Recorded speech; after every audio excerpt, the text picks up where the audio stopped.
The increase in mass shootings around the country. This follows two separate mass shootings in Qunu and Bityi in the Eastern Cape, where 10 people were killed. Another deadly shooting happened earlier in the week in KwaMashu, where people were killed.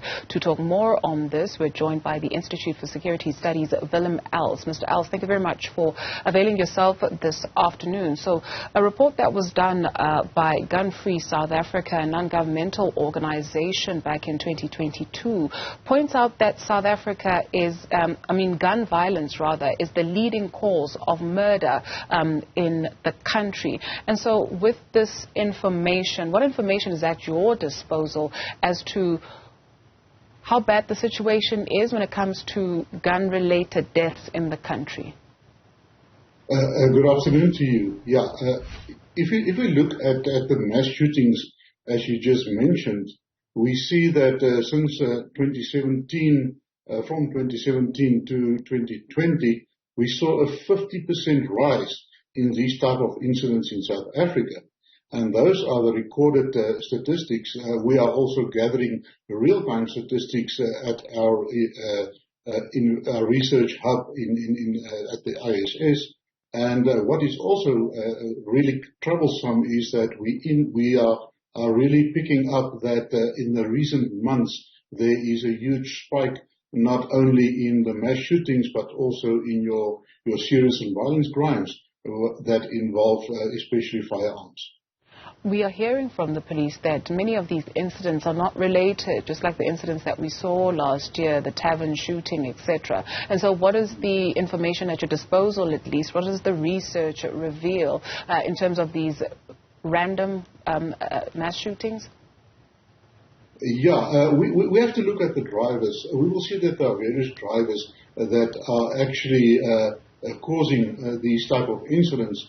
On the one hand, you know, it's nothing new in South Africa. It's been here for a long time. We see that, for instance, in the taxi industry, that is a mode of there's a paradigm that has been set there on settling scores, fighting for routes, etc., where these people are then assassinated. We also see that around your election times, you have political assassinations. We see in the KwaZulu-Natal province as well in the Purple province in recent months there has been several incidents. Then we also see that in the illegal mining industry there is a tendency where the recent mass shootings at the taverns have been linked to illegal mining syndicates. So, and then of course we also saw some police officers that have been taken out by criminals in the Nelspruit area or the Mbombela area as well as in KwaZulu-Natal. The recent incidents in the Eastern Cape is also really worrisome. If you look at it's a whole family that has been taken out. Now that investigation is ongoing. We do not have a lot of information about what was the cause for that shooting, but what that indicates to us that there is a huge spike in these type of violent incidents, and where that involves your illegal firearms that are being used. It's quite difficult for law-abiding citizens to purchase guns, but it's very easy for the other sector of the population to purchase those guns. What does the research reveal when it comes to where the guns are coming from, and perhaps as a recommendation on gun control laws in South Africa, what kind of conversation should we be having? Yeah, if you look at your gun control laws, South Africa's got one of the strictest around. The challenge that we have currently with the police with the firearms registry, where we see that they have challenges in terms of capacity, etc. But I do not believe that that is the real cause where all the firearms are coming from. We see that with your house robberies, with your farm robberies, that these premises are being targeted by the criminals in order to gain access to these firearms that are actually locked up according to law in the safe places, etc. But we also pick up that a lot of ammunition and a lot of firearms are being smuggled across border. So we have a challenge with our porous borders towards the north, with Zimbabwe. We also have a very big challenge with our porous border towards the east with Mozambique, where a lot of these firearms are also coming in. There were also indications in recent months that some of these firearms came in from via Eswatini as well. So the porous borders is a real challenge for us.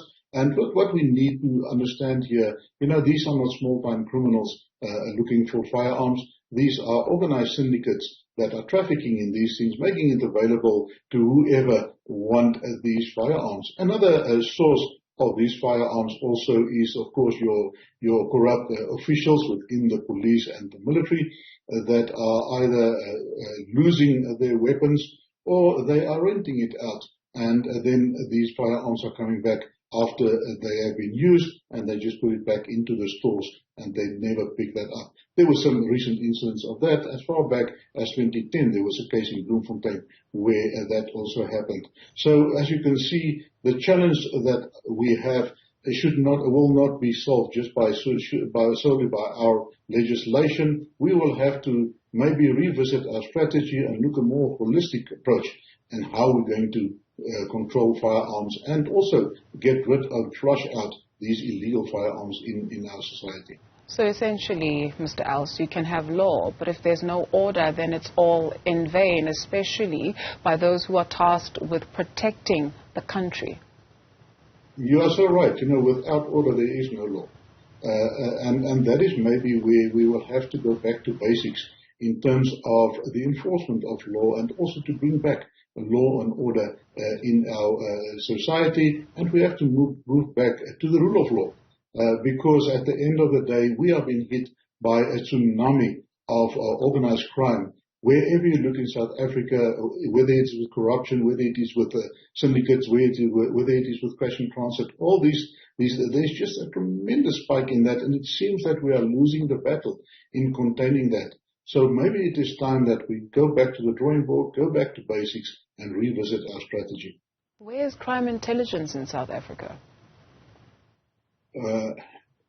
That is a good question. The Mufamadi report actually pointed out the deficiencies within the intelligence fraternity. They are broken. They are really broken at the moment from crime intelligence, from intelligence perspective. When saying that, we must just understand that there are some people that are really trying their best. There are some good people that are working.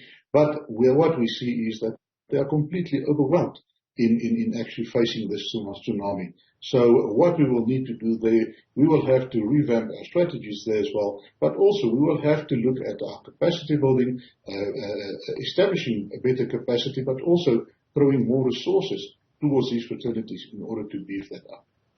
Mr. Els, I was at the doctor's office this morning and a truck drives past and it bellows a sound, and she quickly got up to go look out the window because her practice has been hit so many times in terms of robberies and people who are armed going into that robbery. And so when you have a society that does not feel safe, and at the end of that consultation, noting that, it might be time to move because these are some of the conversations that are being had. And so what is the consequence, the direct consequence of people not feeling safe in their own country? Will they even be a country? You're so right, and that is one of the main indicators when you are looking at the definition of a failed state. And we can see that if your government cannot provide that security to its citizens, then it is failing the citizens in terms of its mandate to govern. And that is a real challenge that we are facing at the moment. People are not feeling safe. But at the end of the day, we could keep on criticizing. What I think what we need to do is we need to see how the community can get involved again in assisting the police. We know that the trust is not there that where it's supposed to be. So from the police's side, they have to reach out to the community. But at the end of the day, without the community support, the police will also not be able to overcome this challenge that we have.